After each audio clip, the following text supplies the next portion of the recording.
안녕하십니까. 영어도 이기 작가야입니다. 안녕하세요. 약쟁이입니다. 안녕하십니까. 문직입니다. 날씨가 많이 풀렸습니다. 네. 약쟁이 내복 벗을 때도 된 것 같은데. 아직 안 벗어. 오늘 좀 덥더라고요. 땀 흘리면서 일했어요. 그래서 자꾸 히터를 껐는데 누가 또 켜 자꾸? 네, 자꾸 켜는 거예요. 내복을 안 입은 누군가가 자꾸 켜는 거예요. 야, 내복을 안 입기에는 춥고 내복을 입기에는 더운 날씨인가 봅니다. 그렇습니다. 지금 인사 나눌 시간도 없습니다. 빨리 가야 됩니다. 저희가 요번에 새로 넷플릭스에서 오픈한 제로데이 보고 왔습니다. 감독 아세요? 제로데이 감독? 레슬리 링카 글래터라는 초면이죠? 모르는 분입니다. 아세요? 환자? 어디서 봤다고 생각했는데 가만히 생각해봤더니 요 끝나고 크레딧 6번이나 봤어요. 그렇게 무슨 약간 포토 메모리처럼 기억이 난다고? 아무나 이렇게 의사한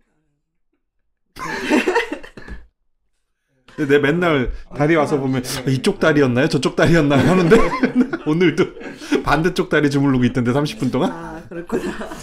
30분 동안 아무 말씀 안 하셨단 말이에요. 시원하니까. 30분 서비스로 했다고 생각하고. 그런 감독이고 실은 로버트 드니로, 제시 플레먼스, 리지 카플란, 코니 브리튼, 조안 알렌 등등등등 해가지고 뭐 유명 배우들 엄청 나옵니다. 특히 안젤라 바셋 나오시죠. 와칸다의 왕비 나오셨죠.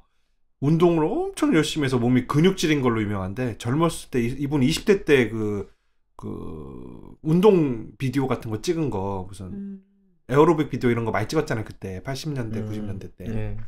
그 운동 비디오 찍은 거 보면 진짜 무슨 보디빌더야 보디빌더. 하여튼 뭐 그런 분들 이렇게 쭉 나오십니다. 배경은 현대 미국입니다. 최초의 여성 흑인 대통령이 대통령을 하고 있는 미국이에요. 아무래도 해리스 같죠? 그분이 이제 바셋이고 로버트 드니로가 전직 대통령으로 나옵니다. 그런 상태에서 미국에 큰 사이버 공격이 와서 미국 전역의 전기가 1분 동안 나가요. 그래서 그 1분 동안 대혼란이 일어났겠죠. 그래서 사고도 나고 해서 사람들이 엄청 죽습니다. 그 이후 사이버 공격이 누구의 소행인지를 알아내기 위해서 미국 정부가 특수 부서를, 태스크포스 기관을 긴급 구성하고 그 기관에 아주 위기의 상황이니까 초헌법적 권한을 줍니다. 범인으로 테러리스트로 의심되는 사람은 뭐 영장 없이 구금할 수 있다거나 뭐 이런 것들, 그러니까 그 계엄권을 주는 거죠. 계엄권을. 그러면서 그 수장으로 로버트 드니로를 임명하는. 그래서 로버트 드니로가 이 사건의 내막을 파헤쳐가는 것이 영화의 줄거리 되겠습니다. 줄거리 이 정도고 로버트 드니로 좋아하세요? 좋아하고 안 좋아하고. 성남항소 안 봤어요? 성남항소? 택시 드라이버. 대부. 너무 옛날이니까 지금은 사실 얼굴이 아마 이렇게 늙었구나라고 생각하기에는 제 기억에는 그냥 지금 얼굴이 제가 알고 있는 얼굴 같아요. 네. 할배 얼굴. 예, 옛날엔 그게 너무 딴 사람 같고. 히트 정도까지만 가도 알파치노랑 둘이 나왔던. 거기만 봐도 50대 초반 이래가지고 젊거든요. 아주 활력 있고. 근데 우리가 친숙한 얼굴은 인턴 뭐 이런 아이리시맨에 나오는 할배 얼굴만 익숙하죠. 근데 로버트 드니로가 오랜만에 드라마 출연해서 퇴임한 전임 대통령 역할을 했습니다. 근데 미국은 중임을 할 수 있잖아요. 근데 단임 한 번만 하고 그냥 은퇴해버린, 대통령직에서 물러나버린 그런 대통령이에요. 그리고 그 후임으로 흑인 여성 대통령이 된 거죠. 아마 바이든과 해리스를 이렇게 좀 차용한 게 아닌가 생각이 크게 들어요. 왜냐하면 이분이 또 치매도 앓고 있어 지금. 바이든 치매 앓는 게 거의 분명하다고 보이죠? 전두엽이 뒤로 돌아갔죠? 네. 의사 소견이죠? 네, 돌아갔습니다. 전치뇌라고 해가지고. 그거는 이제 정수리에 봉침 딱 맞으면 다시 싹 돌아오고. 네, 맞습니다. 그래서 이 바이든 아니냐 이런 얘기가 많아요. 로버트 드니로 전직 대통령이고 그 미국 국민들이 전체적으로 불호 없이 다 이렇게 좋아하는 그런 대통령, 그러니까 모두의 존경을 받는 대통령이에요. 하지만 그럼에도 불구하고 대통령직에서 물러나니까 더 사랑받겠죠.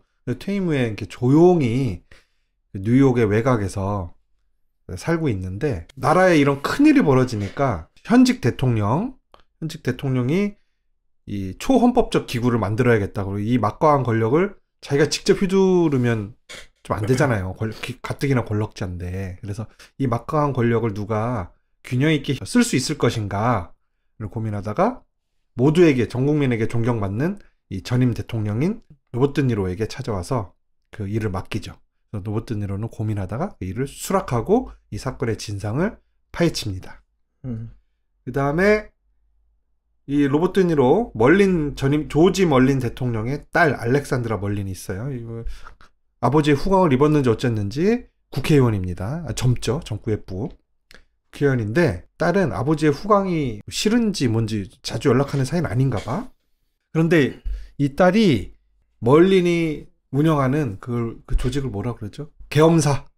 이 계엄사가 과연 제대로 운영이 되는지 권력 남용은 하지 않는지를 감시하기 위한 국회위원회의 위원장이 돼요. 그래서 아버지가 하는 일을 이렇게 딴지거는 그리고 계속 들여다보는 견제하는 그런 역할을 하게 됩니다. 근데 약간 이해관계 충돌 아닌가요? 아버지가 하는 일을 딸이 감찰한다고? 그죠? 이건 가족끼리 다 해먹으란 얘기 아니야. 이렇게 해놓으면 윤석열이 뭘 하는데 김건희가 감시해. 약간 그런 느낌이잖아요. 그래서 사이가 안 좋은 걸로 나오기는 하는데 보통은 저렇게 임명 자체를 안 할 것 같아요. 그리고 국민들이 납득을 안 하지. 본인들이 암만 사이가 안 좋더라도 국민들이 납득을 안 하죠. 근데 어쨌든 저게 통하는가 보네요. 저 나라는. 그런 상황입니다. 그리고 이제 또 주요 인물로는 제시 플레먼스가 역할을 한 로저 칼슨, 이 전임 대통령인 로버트 드니로의 그 비서예요, 비서.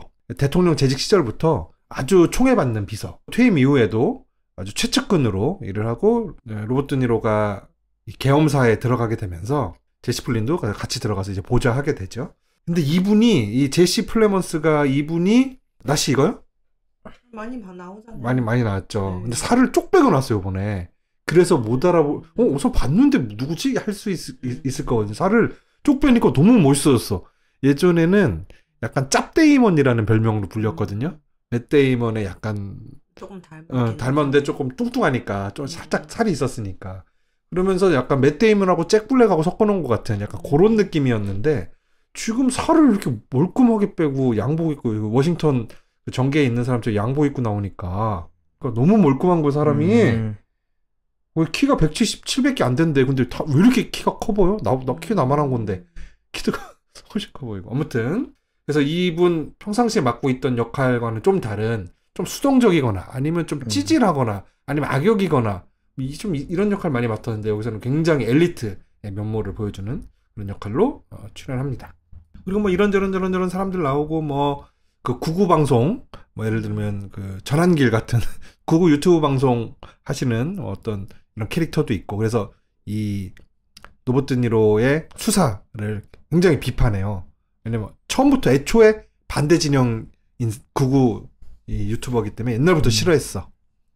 그래서 또 요즘 은퇴한 이후에 다시 기어 나오니까 막 공격을 하는 거죠. 뭐 이런 사람도 있고, 그다음에 마블에서 콜슨 요원으로 나왔던 그 아저씨 클라크 그레그도 나오고, 그다음에 아까 말했던 그 와칸다의 왕비로 나왔던 안젤라 바셋, 이분도 대통령으로 나와서 열연을 펼칩니다. 자, 어떻게 보셨습니까, 약쟁이? 재미있게 봤어요. 남편분이 뭐라고 했었을지가 난 너무 기대되네. 혼자 봤어요.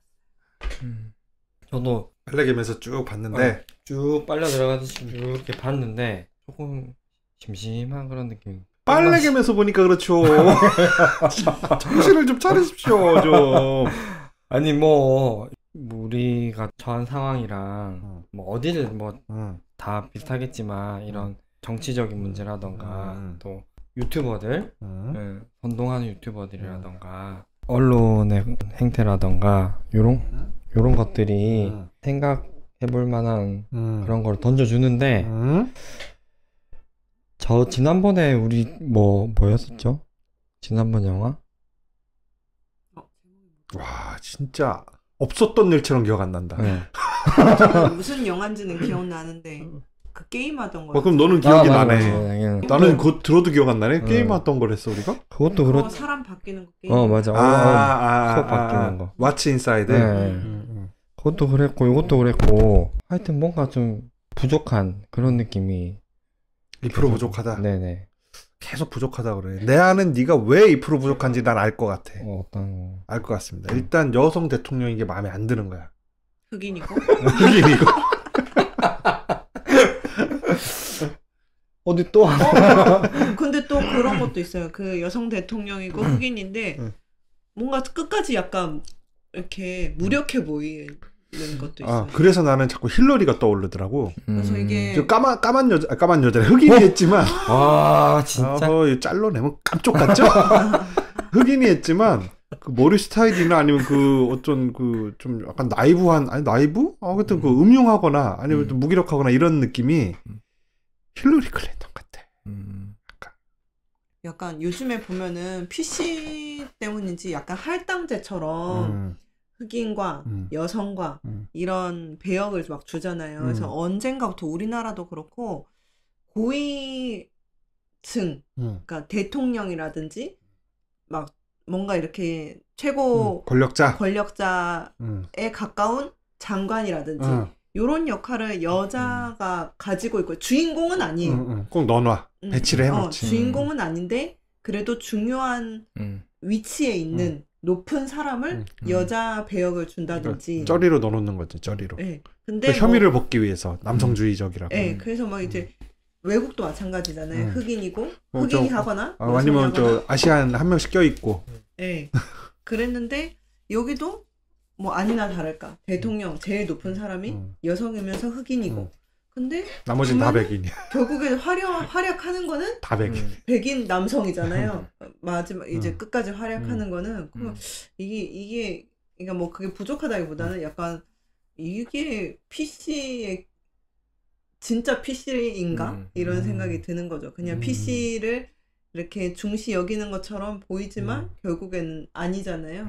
그래서 이게 주제는 아니지만 그 점이 조금 찜찜한 부분. 네. 나는 그 아무래도 그 워싱턴이 백인 남성 위주로 구성돼 있겠지. 실제로도. 네.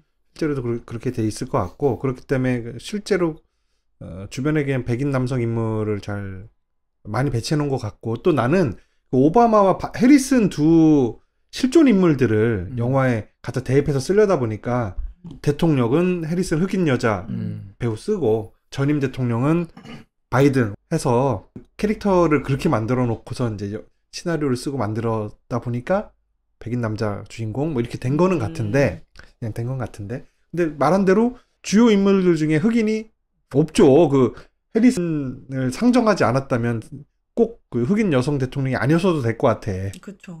없다. 그리고 사실 흑인 대통령 하는 일도 없어. 그러니까 그 굳이 안 해도 차라리 그냥 남자고 백인인 대통령이 무력하게 나왔으면 그냥 어쩌면은 이번 대통령이 그냥 좀 정치적 기반이 없고 오히려 그 밑에 부통령이 더 막 올라가고 싶어하고 그랬나 보다 뭔가 이렇게 새싸움처럼 보일 수도 있는데 여자고 흑인인 대통령을 넣어놓으니까 이게 꼭 그래서 그런 것처럼 보이잖아요. 그냥 정치 기반 없는 건 똑같은데 꼭 마치 그래서 그런 것처럼 보이잖아요. 진짜 해리스죠. 진짜 해리스. 그 국회의장이 와서 그 여성 대통령을 협박하는데 당신 정치 기반도 없이 어쩌다 대통령 됐는데 빨리 나한테 넘겨라 이 개헌권 막 협박을 하잖아요. 진짜 해리슨이잖아. 그냥 기반 없이 바이든이 지명해가지고 그냥 저 대통령 후보로 된 것처럼. 아무튼 뭐 그렇습니다. 그런 미국의 현실을 실제 인물들을 좀 반영한 것 같아요. 그리고 여기서 이제 주요 우리가 이제 눈여겨볼 만한 거는 이 로버트 드니로가 치매를 앓거나 뭐 이런 거는 사실 줄거리와는 전혀 상관이 없어요. 그거 그대로 싹 빼버려도 아무 문제가 없거든요. 오히려 치매를 앓고 있다라는 그거는 오히려 바이든, 야, 이 사람 바이든 같은 사람이야를 노골적으로 알려주기 위해서 넣은 그 정도밖에 안 되는 것 같아요. 그러려면 바이든하고 비슷하게 생긴 배우를 쓰든가. 근데 어쨌든 특수한 전시 테러 상황에서 무소불위의 권력을 쥐게 된 이 권력자가 이 권력을 어떻게 쓰는가, 그 장면이 좀 우리나라 사람들한테 지금 이 시기에 보면은 그래 이렇게 해야지 이게 좀 배운 사람이지 이게 저 윤두껍이 저거 되냐 이거. 뭐 이제 그런 게 있으니까는 좀 볼 때 느끼는 바가 좀 크지 않을까 한국 국민들에게는 지금 이 시기에 그런 점이 좀 볼만하다. 그리고 6부작밖에 안 돼서 깔끔하잖아요 보기. 네. 부담이 없더라고요. 네, 부담 없죠. 뭐, 근데 아쉬운 거는 별로 없어요. 이게 아쉬운 거 그 치매 이런 거가 시간을 너무 많이 가져가고 나는 그 치매에 얽힌 네. 어떤 갈등이 일어나거나 아니면 음모가 또 있거나 할 줄 알았는데 전혀 없이 그냥 그냥 뭐 공격을 당해서 뭐 그렇. 하여튼 뭐 그렇게 이게 막 치매 공격 여기 이제 설정상 치매를 일으킬 수 있는 공격이 있다고 나오거든요. 그 신기술로. 그럼 그거에 의한 또 다른 뭐 뒤에 숨어 있는 다른 세력들 뭐 있다거나 그렇게 얘기가 가는 게 아니라 치매는 하나의 그냥 오브젝트처럼 어디 그냥 놓여 있는 처럼 척추뼈 모형처럼 실제 그런 기술이 있다는 뭔가 제보를 받고 뭔가 이렇게 티내고 싶은데 말은 못하고 해서 막 는 거 아닐까? 이것은 상상에 기반한 것, 허구에 기반한 것입니다. 이런 척을 하려고 너는 진짜 끝까지 뭔가 그걸로 없어. 인한 사건도 없고 아무것도 없어. 네. 그냥 계속 그 매회 한 번씩 이 치매 환영을 보는 장면이 나오는데 또 드니러가 그 나올 때마다 또 해 하고서 빨리 돌린단 말이야. 네. 그래서 그렇게 보면은 진짜 그냥 소재를 그렇게 쓴 건데 바이든이라 생각하고 이걸 만들었다고 생각할 수밖에 없지 않나요? 바이든 그러니까. 두둔하는 걸까요? 바이든이 좀 그런 행동을 보였던 게 치매가 아니다. 라는 해명을 해주고 싶었어요. 바이든은 치매를 앓고 있었어도 이렇게 훌륭하게 해낼 수 있었다. 라고 하거나. 아무튼 뭔가 의도가 있으니까 넣었을 것 같긴 한데. 근데 이거 뭐 제작에 바이든이 관여한 거 아닙니까? 바이든이 돈 됐나? 4년 동안 연기를 하고 뭐 이걸로 돈을 한번 한탕 땡겨보려고. 치매 원래 연기를 하고. 또 그런 면에서 조금 아쉽고 그 다음에 뭐 그렇죠. 그래서 1화 마지막이 제일 재밌었고 마지막 장면이 충격적이었고 그 이후에는 뭐 두근두근 하다가 뭐가 있겠지. 바람 빠지고 막 이런 약간 느낌이었어요. 그런 용두사미 느낌도 조금 있어요. 네. 그 마지막에 그 이상한 램프 같은 데서 모래 떠면서 이거 꺼내는 거 보청기 같은 거 꺼내는 거 그게 그 치매 공격 치매 공격의 어떤 흔적이 아니었을까라고 생각할 수 있는 뭐 이렇게 맥거핀 하나 넣어놓은 것 같아. 왜냐면 너무 명쾌하게 끝났잖아. 사건을 너무 명쾌하게 정리하고 끝나잖아요. 그러면 시원하긴 한데 이게 근데 좀 시즌 2를 그런 것도 있고 좀 수준 낮게 보잖아. 너무 답을 알려주면 열린 결말로 이렇게 해놔야 될 것 같이 하나 탁 넣어서 우리 품격을 좀 올린다. 이런 제작진의 꼼수가 아니었을까. 그러면은 마지막에 릴리는 혼외자예요, 아니? 마치 혼외자죠. 혼외자라고 막 실컷 얘기했는데 마지막에 네가 그것 때문에 퇴임한 건 아니라고. 그것 때문에 퇴임한 거잖아요. 네, 근데 그 고작 그런 이유 때문에 한 건 아니라고 막 대통령이 와서 막 그러잖아요. 나 그 아줌마 하는 말 못 알아듣겠어. 뭐라고 하는 거지? 그거보다 더 높은 차원의 이유가 있을 거라고 생각한다. 그러니까 그렇게 진실은 요런 건데 좀 이렇게 좀 쪼잔한 진실인데 그거 굳이 알려야 되냐? 그냥 덮어놓고 너는 더 큰 뭐 때문에 은퇴한 걸로 남으면 역사에도 좋게 남고 그 뭐 또 상처받는 사람도 없고 다 좋은 거 아니냐? 그러니 니네 계엄사가 지금 수사에서 나온 그 진실 뭐 그냥 저렇게 덮어놓고 가자라고 설득을 하러 대통령이 이제 로버트 니를 만나러 오죠. 또 반전이 있는 건가? 근데 그 말을 좀 너무 장황하게 해가지고 알아듣기 힘들어. 나같이 좀 이게 천재적인 사람은 알아듣는데 저는 범부라. 그래서 이제 여기서 로버트 니로는 두 가지의 진실 앞에 뒷면에 있잖아요. 거국적인 이 모든 사건의 주범이 누군지 밝혀졌는데 그 사실이 너무 충격적이어서 이게 밝혀지면 사회 통합에 방해가 될 거라는 의견이 막 많아. 주변 모든 사람들이 다 그렇게 조언해. 이런 거는 그냥 덮고 가시지. 이거 너무 이러면 우리 이 사회가 사분 오열됩니다. 더 큰일 납니다. 라는 국가적 진실. 그 다음에 자기 혼외자가 있는 걸 몰랐잖아요. 이 로버트 니로. 근데 이 수사를 하게 되는 과정 중에 어떻게 그냥 사이드로 알게 돼. 자기 혼외자가 있다라는 사실을.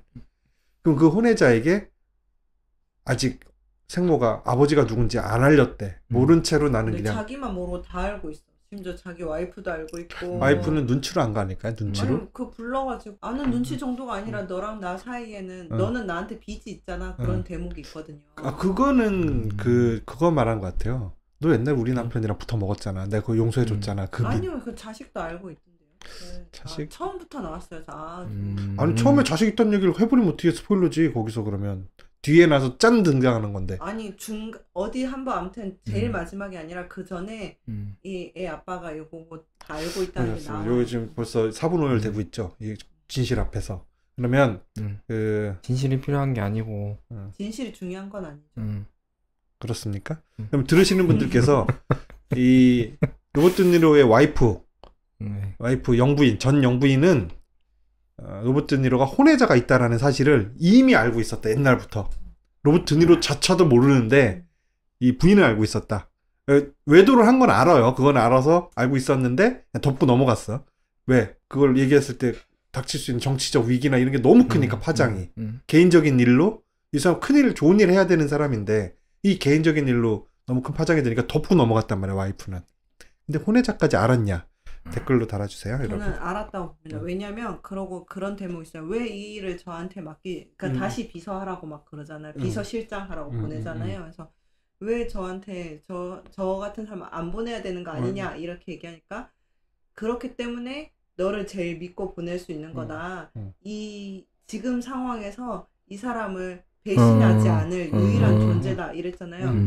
전 남친한테는 안 그러죠. 그렇죠. 애 아빠한테는. 맞아요. 나는 그 여자가 워낙에 그 워싱턴에서 뛰어난 능력을 갖고 있는 사람이라 그리고 그 사람이 이 사람 자체에 대한 평가를 한 거라고 난 생각해. 아니. 그리고 그 판사가 와이프가 로버트 드니로 와이프가 맨 마지막 회에 가서는 이제 그 혼외자를 보게 되잖아요. 봤을 때는 그 생김새 보고 알아챘을 것 같아. 난 그때 알아챘다. 처음부터 자, 그렇게 합니다. 그래서 로버트 드니로는 두 가지 진실에 직면해. 아까 말한 국가적 진실과 혼외자, 이 개인적 진실을 어떻게 할 것이냐. 그거에 직면해서 어떤 선택을 합니다. 6화에 보면 다 나오고. 그 전에 와이프는 한번 진실을 덮는 선택을 했었고, 그 다음에 이 아빠를 감시하는 국회 그 위원회 위원장을 하는 그 딸도 어떤 진실 앞에서 또 선택을 하게 돼요. 그래서 그런 선택들, 진실 앞에서 어떤 태도를 취할 것이냐가 이제 이 드라마가 말하고자 하는 바 같아요. 그래서 뭐 그런 주제나 이런 거는 상당히 우리한테 시의성이 있고 좋다. 근데 드라마가 깔끔하냐? 그것까지는 좀 잘 모르겠다. 군더더기가 좀 있는 것 같다. 연기는 다 좋다. 그리고 로버트 드니로 오십견 심하다. 수영하는데 한쪽 팔이 어깨 위로 안 올라가. 팔이 스윙이 한쪽 그 왼쪽 어깨가 오른쪽 어깨는 쭉 앞으로 가는데 왼쪽 어깨는 수영할 때 이 스윙이 안 돼 앞으로. 거의 물에 꼬꾸라지듯이 그렇게 생각한. 그리고 그게 아이리쉬맨에서도 제가 눈치를 챘는데 얼굴을 다 안티에이징해서 젊은 얼굴로 나오잖아요. 근데 몸은 70 노인 로버트 드니로잖아. 어디 가서 곤충 살인을 한 다음에 그 곤충을 다리에 가서 강물에다 던져 버리는데 이렇게 오버스로우가 안 되니까 50견 때문에 언더스로우 이렇게 던진단 말이야. 뿅 이렇게 던져. 근데 그 젊은 얼굴에 20대 혈기활건한 청년이 그 노인의 동작을 하는 거 보고 이건 안 되겠다. 아직까지 완전히 자연스러운 AI가 나오기 전까지 얼굴만 이렇게 하는 건 안 되겠다. 그때 느꼈는데 요번에 보니까 확실히 50견이 있더라. 치료 가능하죠? 치료 가능하죠. 몇 주 보십니까? 50견도 한 2년 잡아야 돼. 2년 후시면 돌아가실 것 같은데. 2년 걸립니다. 맞습니다. 저도 요즘 조금씩 가동 범위가 줄어드는 걸 느껴요. 조금. 그렇고 이 제작자가 로버트 드니로를 캐스팅한 이유는 이 역할 자체가 전 국민에게 존경을 받는 역할이기 때문에 좌우를 떠나서 그런 역할이기 때문에 그 연기자 중에서도 계속 오랫동안 헐리우드에서 그 큰 존경을 받아왔던 배우를 써야만 했다. 그래서 로버트 드니로를 썼다. 라고 하시더라고요. 잘한 것 같아요. 그래서 연기가 비는 데 없고 다 잘하시고 뭐 누구 한 명 이상한 사람 없으니까 각본에 조금 문제가 있지 않았나. 조금 군더더기겠지. 멀린 요원 같은 경우는 여기 왜 나왔나 모르겠어. 멀린 요원? 여기서는 어떤 월스트리트의 부자로 나오잖아요. 콜슨. 콜슨 요원. 그쵸. 그 초반에 좀 나오다가. 그 사람 나올 이유가 없어.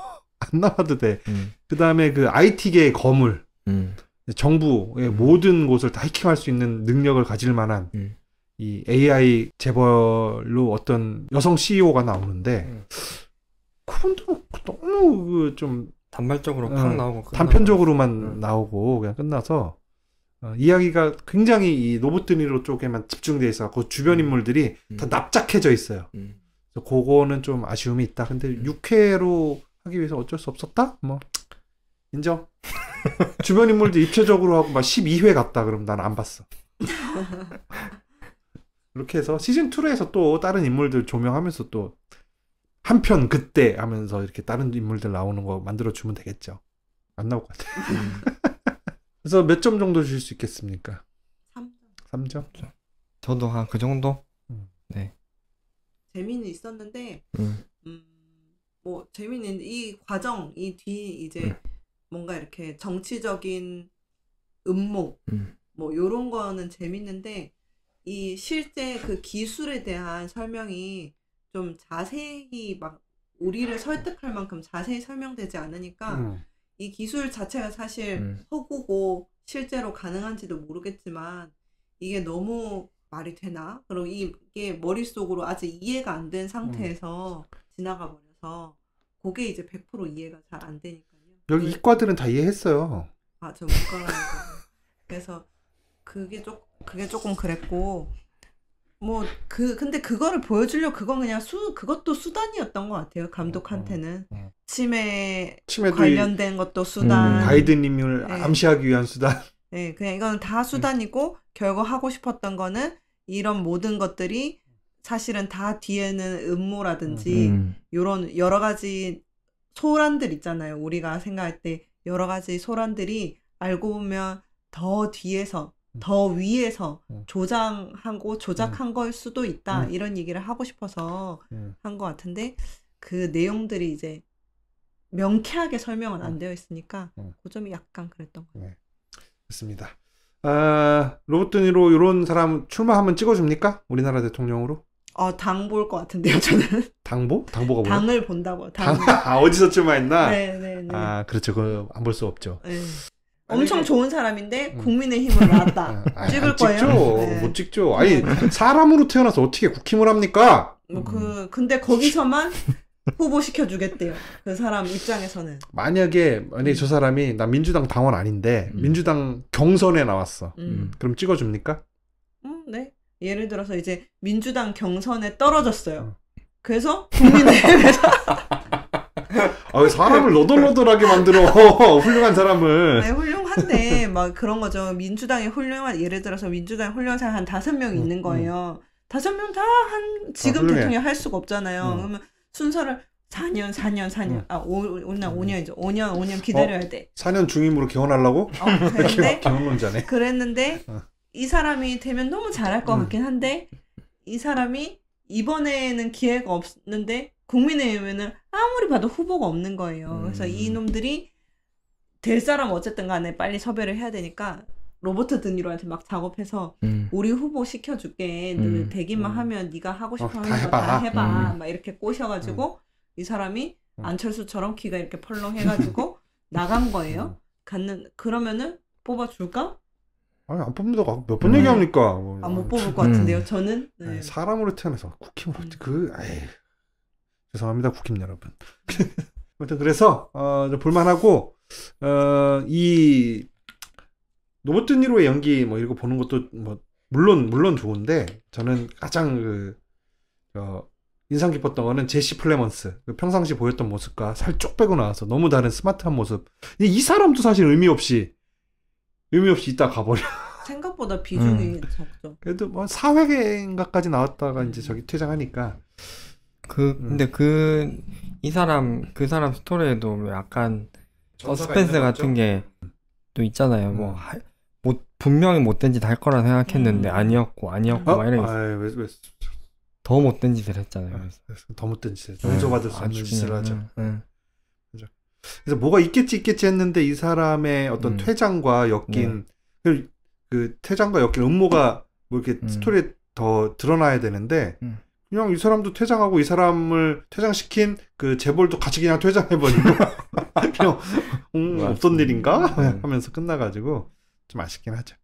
네, 그렇습니다. 그래서 제로데이 저는 별 4개 주겠습니다. 시의성이 있어서. 그래서 재밌게 잘 봤다. 추천드립니다. 보시고 어떻게 느끼셨는지 저희한테도 알려주시면 고맙겠습니다. 빨리 끝냅니다. 이 작가였습니다. 역전했습니다. 문직이었습니다.